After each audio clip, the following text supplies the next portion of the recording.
You're listening to the sounds of the Wate, the world according to Eli.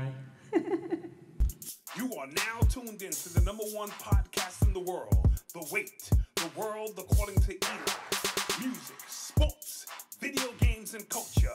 So ladies and gentlemen, please put your hands together for the host of our show, Mr. Eli.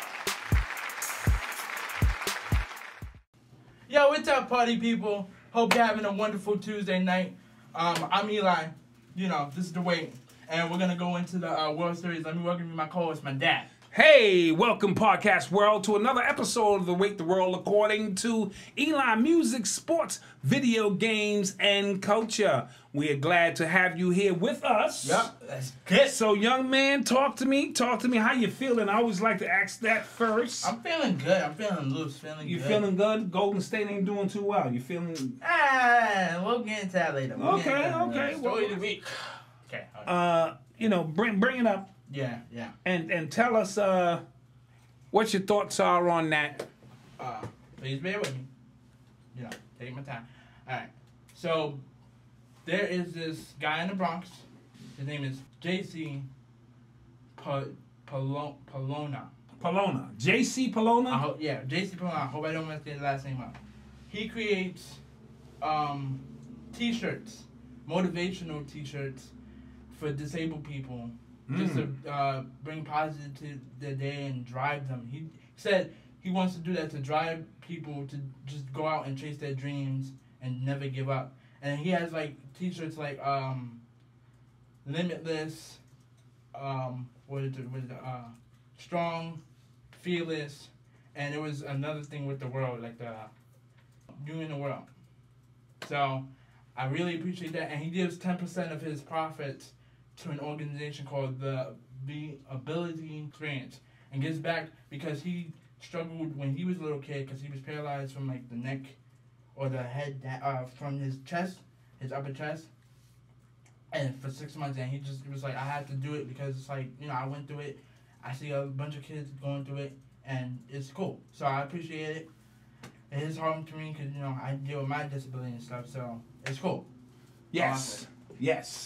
So let's clap that up for my man J.C. Polona, who's taking time out of his day and doing something creative and donating proceeds to kids with disabilities. When we start our organization and we start collecting, we will also choose an organization, maybe even his organization, to show support and light on that one. As you see, you know, on these episodes now, Eli's picking out stories that resonate with him. People who are helping disabled. Last week we did breast cancer. A couple of weeks before that we did the college coach. So that's a new feature that we're trying to add to this podcast to shed light on a lot of people who are doing a lot of amazing And we can only change the world one person at a time, right? Absolutely. That's what I always preach. Well, let's talk World Series, but before we talk that, let's talk. We both had the Yankees. Yeah. And they hung in there as long as they could. Yeah. And they took it all the way to a Game 7, and only scored 1 run. 1 run in the final 2 games. They only scored 3 runs in Houston altogether, which is embarrassing. Yeah. But what it showed me was that they're a young team. Right. They have a lot of great potential. And the youth showed up in the end. You know what I'm saying? Where they couldn't manufacture a couple of runs. It's just that there was too many times where Sanchez was like swinging just like way to the left or way to the right. Yeah, he was swinging that air. And Todd Frazier had this one just dumb swing just with Justin Verlander. Remember that swing in the 7th inning or something? Yeah. He swung so late. I'm like, that was such a lazy swing. Yeah, so it's Verlander is a master of his craft. Yeah. And he, in Game 6, was able to keep the Yankees off balance. They almost got to him. I think it was Frazier that took him deep. Frazier was about to, and then your boy ran over he caught it at the wall. Jumped. It's a game of inches. But at the end of the day, they just didn't score enough runs on the road. Right, and there was too many times where we had, like, opportunities to take the lead. Absolutely. We'd have, like, one person on third and another person on first. All we needed was a big hit, and that was it. And we couldn't get the big hit. Don't try to skip over the Dodgers and Cubs. Oh, yeah. Tell me about the Dodgers and Cubs. Okay, so basically, Dodgers whipped their butt. This is point blank. 4-1. 4-1. I did think when they was up 2-0, talking about the Dodgers, I did think that when they got to Chicago, it was going to be a 3-2 type of thing. So Absolutely. What the Yankees did, and they was like, nah, we got too many good hitters and too many pitchers for that. And Kershaw finally got over the hump. Well, yeah, he's got over the hump so far. Yeah, I mean, no, but he's got, this is the furthest he's ever gotten. That's my point. So now, to me, to close the deal, they have to finish the deal. Yeah. Now we go into the World Series. We got the Houston Astros against the Dodgers. Who you got? I'm going to take the Dodgers only because Magic Johnson is part owner of that team. Right. I think the Dodgers, it's been a long time since they have reached this particular, 28 years to be exact or something, that they've come this far. I think that they will get the job done. I believe they have home field advantage as well. They do. They're in LA tonight. They're in LA tonight to start, so we will watch right after this show. Okay, let's talk football. What do we have? All right, so we had the Patriots against the Falcons. It was a Super Bowl rematch. All I want to say about that game is I think y'all generated the fog in the building on that game. We don't control Mother Nature. My man Julio Jones was like, yo, I'm thinking that they created fog. Is it possible that the cheating Patriots, who are known for cheating their whole Super Bowl career, is it possible that they had fog machines that the people could not see, that was making it very foggy out there where the Falcons couldn't win? All I heard was blah, blah, blah, blah, blah, blah, blah. Listen, the only cheating we got caught with was Spygate. That was it. No, deflating footballs. Deflategate was just, I don't know what that was. Spygate, okay, I'll give you that one. The tuck rule. That was a pass. No, it wasn't. It was a fumble. And the Raiders did not deserve to go to the Super Bowl that year. The Jets exposed y'all for stealing plays. Okay, that was the same. No, that wasn't the Spygate. No, it wasn't. That was Spygate. That was Spygate. That's what Spygate was. Okay, and I will say that the Rams in the Super Bowl said that it seemed like the Patriots knew all of their plays. Well, because we have the greatest coach of all time. What's the So the Patriots are cheaters. Bottom line, we don't control Mother Nature. I watched that Sunday night game. It was very foggy. It was dope, though. I ain't gonna lie. I think it was cool the Patriots brought fog machines out come on. and fogged up the stadium. Come on, but on a serious note, I think the Falcons are in trouble. I don't understand why you thought they was gonna be so well. Well, because they was under new management, new coaches, and everything. But doesn't that normally not work out for the most part? No, it took them to the Super Bowl. So I'm saying maybe this is a new regime. Wait, you're saying the year that they went to Super Bowl, they had new coaches? Yes, they had the coach from the Seattle Seahawks. But wasn't he already there for like 2 years before? No, you don't just become a new coach and go to the Super Bowl. So I thought he was changing the culture of the Hawks. I do know that they did fire a bunch of their defensive coaches. They did after the Super Bowl, and as a result, it may have led to what we see now. Okay. I'll get to that in a minute. I don't want to hear the Patriots are worried. No. I don't want to hear nothing from you Patriots haters. We are back. We're 5-2. We're back where we belong. And the Chiefs are struggling. So I'm hoping they tank. Well, not tank, but struggle. And all we got to do is beat the Pittsburgh Steelers, and then we pretty much have the AFC. And I will give props to the Dolphins for beating the Jets, because the Jets are horrible. The Jets had that game. And we thought the Jets, at this point, were going to tank. Right. They've been somewhat competitive. Right. And I'm really impressed by the Bills. They kind of... Yeah, Buffalo is showing their butts a little bit. Their defense is impressive. So the Chiefs beat the Raiders. That was the Sunday night game. That was a good game. That went down. Thursday night game. Yeah, I'm sorry. The Thursday night game went down to the wire. 2 seconds left, and Derek Carr ran to his left and just threw it to Crabtree. 2 knees in. So what do you think about Derek Carr being back? How will that affect? That's what I say. That might save this season, because if he didn't come back sooner, they was gonna be in real trouble. Okay, so Marshawn Lynch gets suspended. Yeah, I saw the play. He struck the referee. I guess honestly, I don't think he really cares. It was clearly wrong. You don't touch the referee. Right, you don't touch the refs. But honestly, he has that type of demeanor where he just doesn't care. And down the stretch, will that hurt the Raiders, or is this still an asset for them? That might hurt them this I believe this week coming out because I don't. Yeah, he'll be suspended for this game. Right, so I'm not sure who they face, but that will hurt them this week. Okay, you told me you had an announcement to make about the Jaguars. Oh, yeah. So, for the past couple of episodes that we've been doing this podcast, I've been bashing Jacksonville fans. I am deeply sorry for my jokes and bashing you guys because, honestly, your team is really good. Say that again? Say that again? Matter of fact, your team has the second best defense in the league. Wow. Right now. I am very impressed. Y'all do need to fix Blake Bortles because I don't know what's wrong with him. Okay. Offensive line is perfect. He's a horrible quarterback. But yeah, they're really good. They really took me by surprise, and then hopefully, I'm hoping they win the division just for the first time, just to see something different. Absolutely. Speaking of Cam Newton, looked like they turned the corner a little bit there, huh? Yeah, with the losses. Yeah, all of a sudden, they had a couple wins. Well, look, they got lucky. I'm gonna say this now, because I know it's true. They got lucky against the New England Patriots. They earned it, but they got lucky. Okay, that's double talk. Now you're double talking. They earned it, but they got lucky. Well, what's the three things I say you have to be?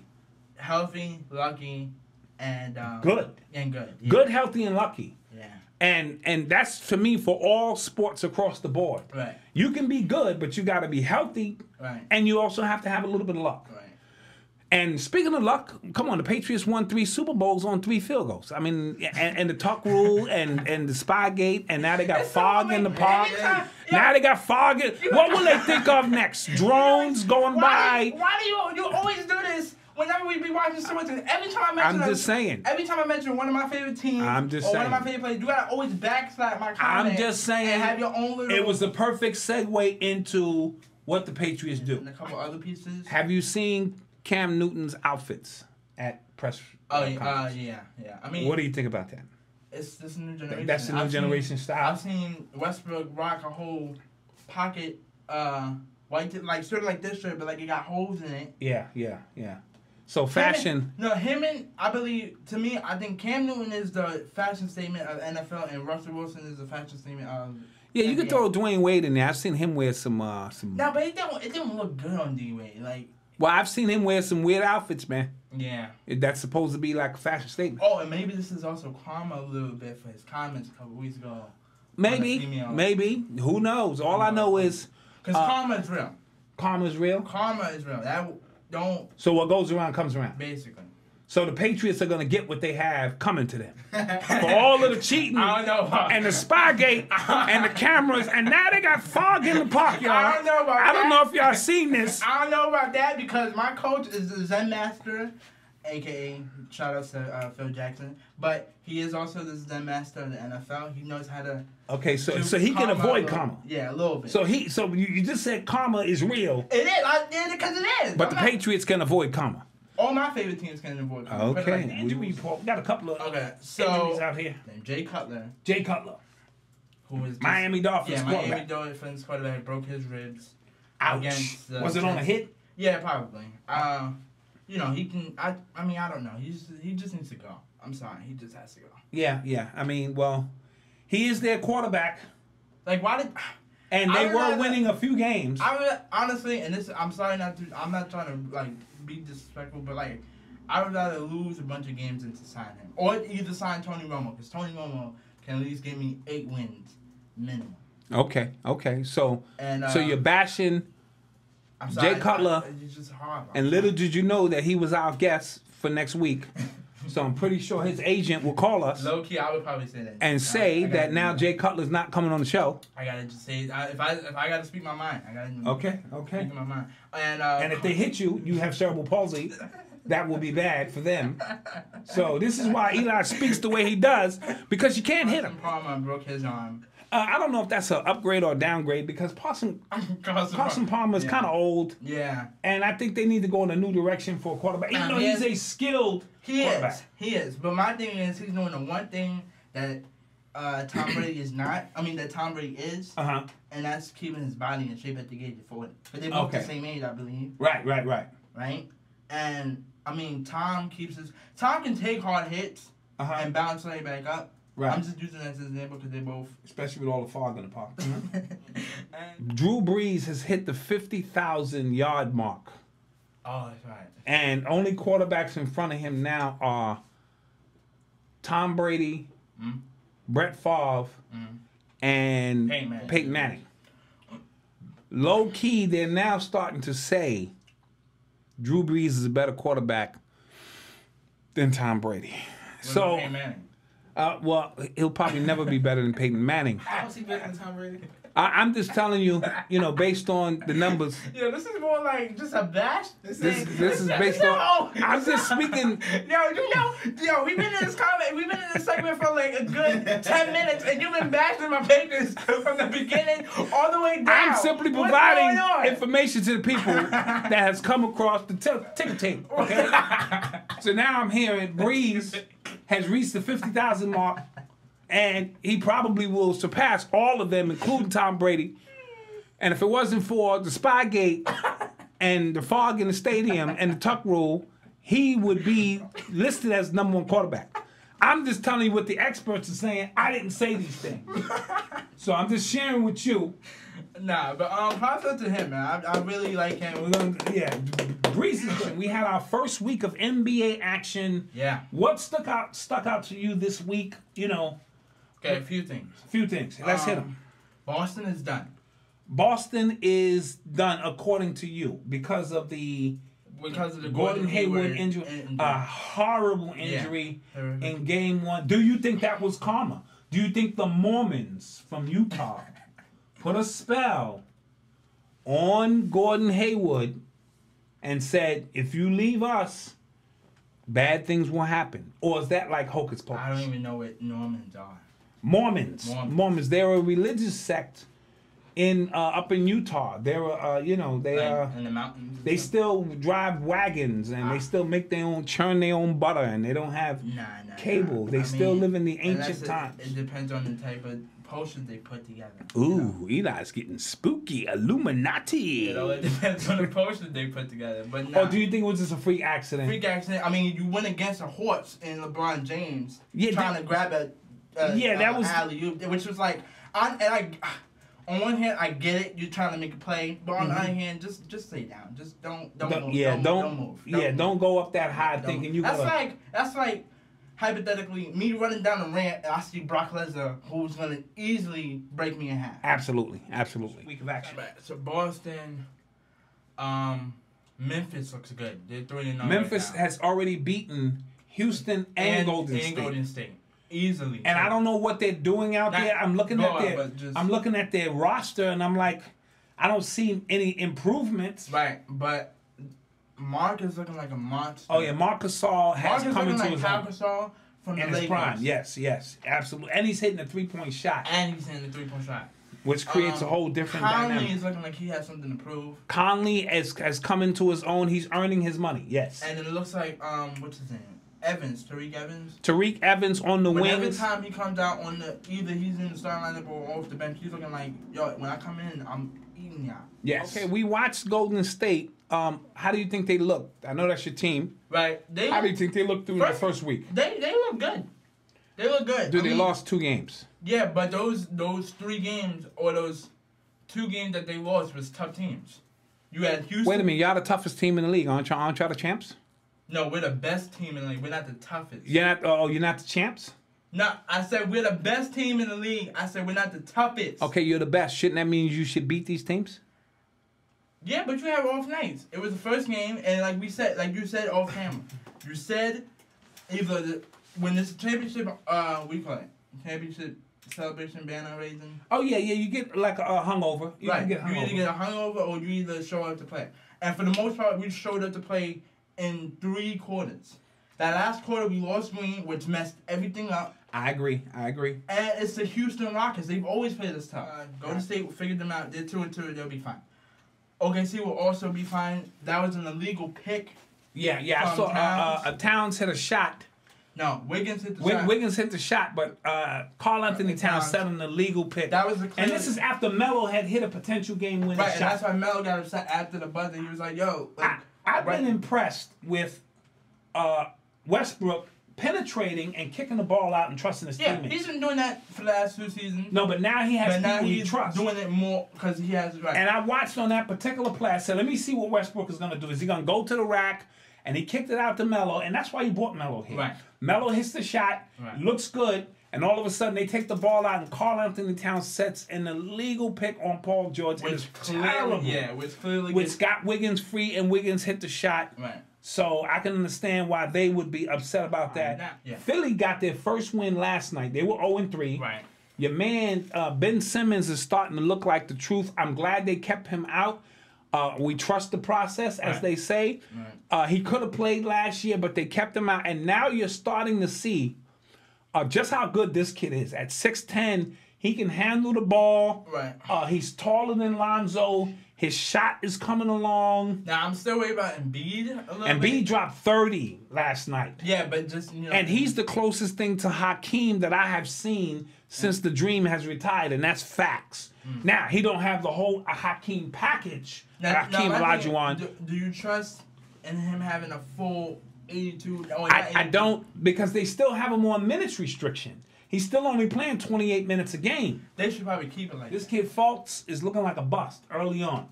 Yeah, his free throws look terrible. You can't be. And here's the thing that pisses me off. I'm tired. I hate it when I watch a basketball game and I see guards to like small forwards miss free throws. It's the easiest thing in the game. It's a free throw. It's a free throw. You don't get no money. And I'm like, did they see this in college? Did he have this hitch? Right. He has a hitch uglier than like Dwight Howard's. No, Robertson. Like Robertson. Oh, Robertson. He shot 2 free throws, air balls. Usually guys may miss one air ball, the next one is on his free throw shoot. And see, this is what makes certain players, especially if you one-dimensional, a liability. I mean, Steph Curry decides to throw a mouthpiece at a referee at the end of a game on a phantom foul. He claimed he got fouled. I saw the play 10 times. He didn't get fouled. Do you think he gets special treatment? You didn't see it from a different angle. I saw it from all the angles provided by ESPN. I've seen the play too. They only show it from one angle. And from that one angle, he looked like he never got touched. All right, whatever. If he got touched on his hand, your hand is a part of the ball. Continue your point. So I'm asking you, do you think he gets special treatment? If that was Boogie Cousins who threw a mouthpiece at a ref, he'd be suspended 5 games. Okay, so basically you're saying if he wasn't light-skinned... I didn't say that. You said that. I did say that. You representing the light-skinned nation. I'm paraphrasing. I'm not representing no... I'm simply saying, Steph Curry getting superstar treatment now? I'm being honest. Yes or no? I'm being fair. Is he against... I mean, he is a superstar, is he not? Okay. But is that fair to other people who may want to throw a mouthpiece at a ref? Or, you see what I'm saying? Let's talk Lonzo Ball. Okay. What did you think about his first week? Now, his first game, he had to go up against Patrick Beverly. Yeah, we knew he was going to get in. Oh, man. When I tell you Patrick Beverly was all over this kid. And called him a B-word. Yeah. He called him out of his name. He just treated him really bad. And it showed in his game. But in his second game, he almost had a triple-double. Right. And in his third game, he had 8 points, 13 assists, and 8 rebounds. So he's starting to. Now you said your biggest fact. I mean, his stat line for is his assist. Is his assist, not his point. No, not his point. I mean, he'll develop into a better shooter. Right. But I think the fact that he's getting his teammates involved. I think it was starting to get into his head. His father is like his thing. Because when his father always tells him after he loses, he's like, I don't care about your style, and you had to win. Because whenever he loses, his dad bashes him hard. Right. And it eventually starts to get into your psyche. It has an effect on him. So where every time you lose, you don't want to hear your dad give you a whole lecture about it. Right. No pun intended. Yeah. It has announced that he is going to be coming off the bench, which was, like I said, they should have done it in the first place. So you agree that he should have been coming off the bench in the beginning? Right, because you don't... I mean, I understand you and LeBron have been together for a good 4 years in Miami and stuff like that. But in the last 2 seasons, you've been coming off the bench. Who? D-Wade. He's been starting his whole career, never came off the bench. Didn't come off the bench for Chicago? No, he did not. He started every game. Oh, my bad. And this is the first time he's ever come off the bench. However, I thought it was big of Tyronn Lue to tell him. Tyronn Lue told him at the beginning, I think you're better suited to come off our bench, but out of respect, we will put you in the starting lineup to see if this works. And after 3 games, he realized that that's not going to work. And he went to the coach and said, Coach, I think you're right. Tonight, LeBron started at point guard because D Rose is out for 2 games because he had an ankle injury. So LeBron has started at point guard, and we'll see how we'll tune in to the highlights to see. Now, let's get into some news and rumor reports. Odyssey says she has too much homework to help us today, so we will fill in for Odyssey. And Justin Timberlake is going to do the Super Bowl again. Yeah. I don't know if you remember the last time he did the Super Bowl. You might have been a little too young. I never even saw that Super Bowl, so I saw it. I was there. Okay, it was very eventful, and some things happened along the lines of some things with Janet Jackson, which led to them really screening your Super Bowl performance. But now he's back. He seems to be excited. And plus, he was like, I'm like a dad now, so I can't. I think it'll be a great show. I think it'll be a great show. Cardi B gets thrown out of a hotel up in Albany. Like on like some, just it wasn't even her fault, really. She claims that she doesn't smoke and her management team doesn't smoke. And somebody was smoking on that hotel floor. I don't know. I don't think she smoked in the hotel. I don't believe. She said people who know her know she don't smoke. So I have to take her word at that. Okay. Oh, yeah. But the hotel threw her out, and on the way out, I think she kicked over a table or something, or fixture. The hotel didn't want you in the first place. That's what it seems like to me, but I don't want to speculate. I don't know which hotel this was. I'm just saying allegedly, you know. Allegedly, as we say. But I'm also hearing that she breaks up with Offset. Right. They got back together. Oh, God. Jeez. Can we at least get a news story out of the breakup first before you get back together?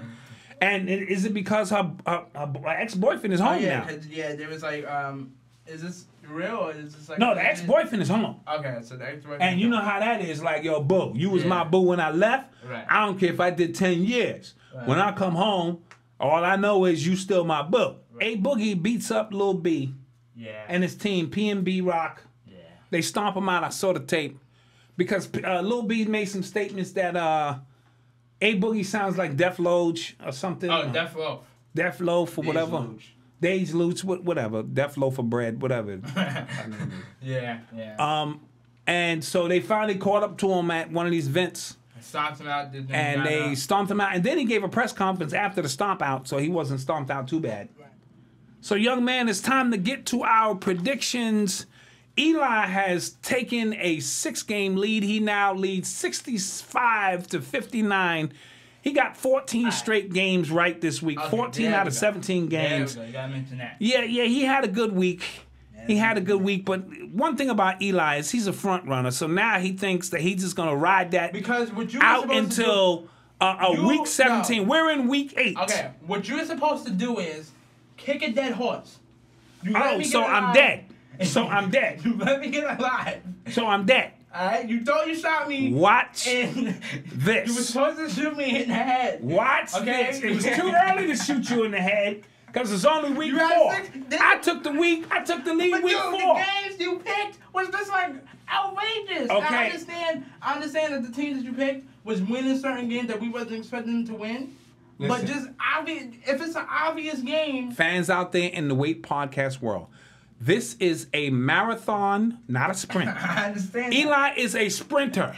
So he gets out in front and he starts cruising because he thinks the race is over. Look, the race is not I've been cocky. Over. I'm cocky. I'm evil. Okay, now that segues us into... So basically now you're dead and I put the bullet in front of your head. So now he's saying, I'm down. Watch this, ladies and gentlemen.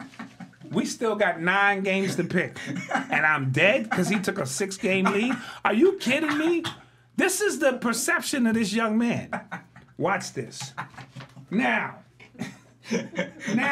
let's move into week 1. This Thursday, Dolphins at the Ravens. Who you got? Dolphins at the Ravens. Dolphins at the Ravens. Taking the Dolphins. You taking the Dolphins? Eli takes the Dolphins. Give me a pen that works. My bad. I saw 3 of them. I'm going to take the Ravens. Oh, God. Okay. Okay? I'm coming out the gate, coming for blood. I'm even writing in red ink. So I'm coming for blood. Yeah. Vikings at the Browns. Vikings. I think we both take the Vikings. I'm tempted to take the Browns, but I don't do that because Browns almost won last week. I just didn't they get blown out? No, they almost pulled it out. They lost in overtime. Titans, right? Yeah. So they're due for a win soon. Falcons at the Jets.